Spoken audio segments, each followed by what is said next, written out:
जबरदस्त यही माघ महीना में लगेगा, या तीर्थग्राम से लगते होंगे या पहले या पीछे, जो भी, लेकिन जबरदस्त मेला लगता है। त्रिवेणी संगम में स्नान करने के लिए जाते हैं। गोस्वामी तुलसीदास उनका वर्णन किया है, माघ मकर गत रवि जब होई, तीरथ पति आवहि सब कोई। कौन सा? देव धनुज किन्नर नर श्रेणी, सागर मज्जय सकल त्रिवेणी। तीरथ पति कहा गया है उसे। रामचरितमानस में वर्णन है इनका, माघ मकर गत रवि जब हुई, सूर्य के सम्मुख जब मकर राशि आते हैं तब वह प्रयागराज में मेला लगता है। वहां कहते हैं बड़े बड़े ऋषि महर्षि देवता किन्नर सब लोग पहुंचते हैं। देव धनुज किन्नर, धनुज का मतलब राक्षस भी होता है, राक्षस भी जाते हैं नहाने। देव धनुज किन्नर नर श्रेणी, सादर मज्जही, मज्जही का मतलब होता है स्नान करना, सादर का मतलब होता है प्रेम से आदर के साथ स्नान करते हैं सकल त्रिवेणी।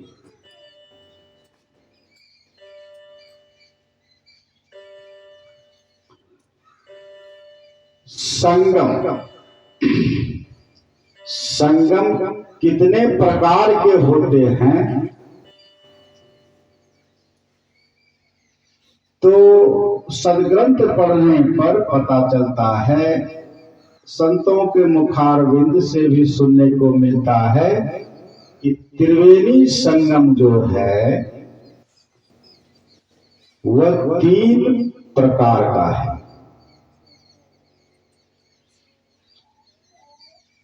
तो पहला त्रिवेणी तो इलाहाबाद में, उनको जड़ त्रिवेणी कहते हैं।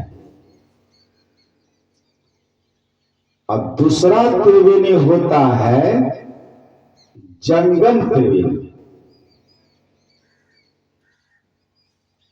आप लोग सुने हैं नाम जंगम त्रिवेणी का? इतना आदमी में कोई नहीं सुने हैं। आप सुने हैं?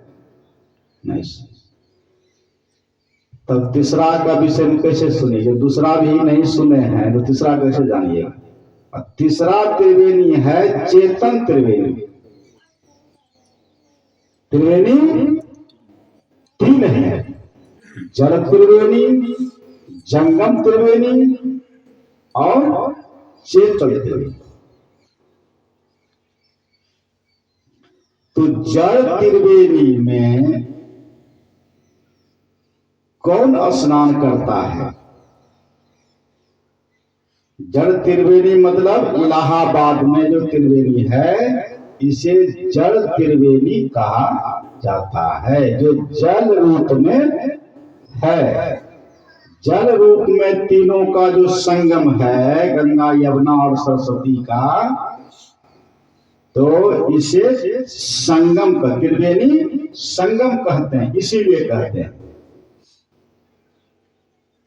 लेकिन इलाहाबाद में भी तीनों का संगम नहीं देखने के लिए मिलता है। जो गए होंगे वो देखेंगे। 2 ही न है, 2 धारा है कि नहीं? 3 धारा है? 3 धारा नहीं है, 2 धारा है, गंगा और यमुना। गंगा का पानी साफ है, सफेद है, और यमुना का पानी कैसा है? नीला नीला। दोनों सट के चल रहे हैं, उस जगह का बड़ा महत्व है। तो त्रिवेणी तब क्यों कहते हैं? 2 बेनी है, 2 धारा है, लेकिन कहते हैं त्रिवेणी। तो धर्म ग्रंथ में लिखा गया है कि पहले जो है सरस्वती नदी भी मिलकर के चलती थी, दिखते थे लोग। सतयुग में, त्रेता में, द्वापर में, कलयुग में वह सरस्वती नदी, सरस्वती धारा लुप्त हो गई। कहते हैं कि नीचे से चलती है सरस्वती धारा, दिखती नहीं है, ऐसा संत महात्मा बतलाते हैं। नहीं तो द्विवेणी कहेंगे हम लोग, लेकिन त्रिवेणी कहने का मतलब यही है कि तीनों धारा मिलकर के चलती है। तो यह जड़ त्रिवेणी है, जल रूप में जो त्रिवेणी है इसे जड़ त्रिवेणी कहते हैं। इसमें स्नान कौन करते हैं? तो इसमें स्नान शरीर करता है, शरीर का शुद्धि होता है। वहां जाने में खर्च भी बहुत है, इलाहाबाद, समय भी लगेगा, और ठंडा पानी में स्नान करने से भी कष्ट होता है। और जिस समय मेला लगते हैं उस समय की बात अगर कहा जाए तो साधारण लोग वह त्रिवेणी में स्नान भी नहीं कर पाते, जड़ त्रिवेणी में भी स्नान नहीं कर पाते हैं। क्यों? कि उतना भीड़ ही रहते हैं। तब क्या करते हैं? कमजोर सब आदमी बगले में स्नान करके चले आते हैं। वो दोनों धार का, दोनों जो मिलन स्थल है उस जगह स्नान कौन करते हैं?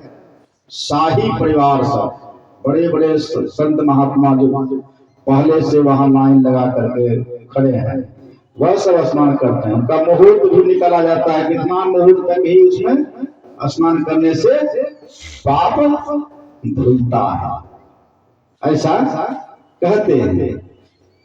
तो उतना समय में जो स्नान कर सके कर सकते हैं, लेकिन वहां तो अपार भीड़ रहते हैं, करोड़ों की संख्या में रहते हैं, सब कर सकेंगे? नहीं कर सकेंगे। तो बगले में स्नान करके आ जाते हैं। तो ये जड़ त्रिवेणी का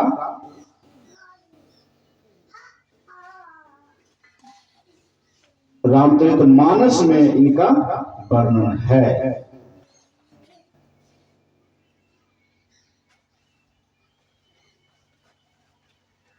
यह भी कुछ लोग कहते हैं कि तीर्थ में स्नान करने से, अभी हम मंत्र भी पढ़े हैं, त्रिवेणी संगमो यत्र तीर्थराज च उच्यते तत् स्नानम प्रपूर्व सर्व पापै प्रमुच्यते। अर्थात सभी पापों से मुक्ति मिल जाती है त्रिवेणी में स्नान करने से। थोड़ा सा उदाहरण देते हैं कि अगर त्रिवेणी में, जल त्रिवेणी में स्नान करने से पापों से मुक्ति मिल जाती, तो गंगा जी का बेटा का नाम आप लोग सुने हैं? गंगा जी का बेटा है? नहीं है, है ना? तो उनका नाम क्या है?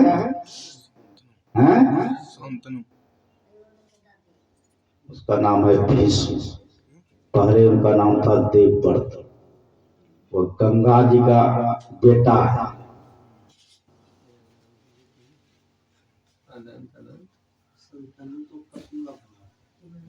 संतनु नहीं, ये अनंत बोल रहे हैं। अनंत कैसे, कहाँ चर्चा है? उसका नाम है देवव्रत। भीष्म पितामह, महाभारत का नामी पुरुष है भीष्म पितामह। सब लोग जानते हैं बच्चे, लेकिन भूल जाते हैं, खंडन है।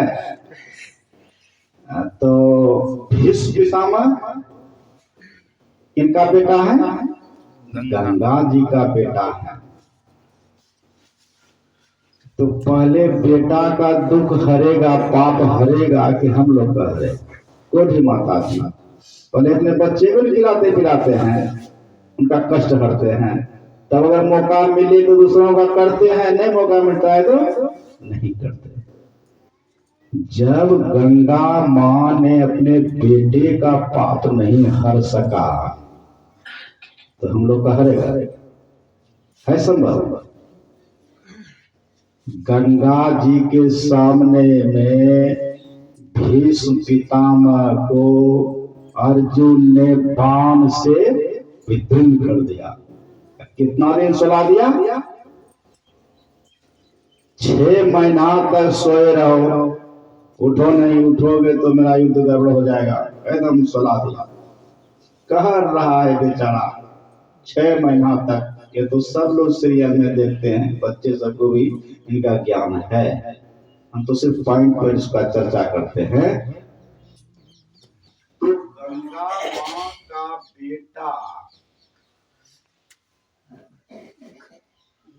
इतना कष्ट सह रहे थे तो गंगा माँ ने उनका दुख दूर नहीं किया, उनके फल को भुगतना पड़ा। कर्मों का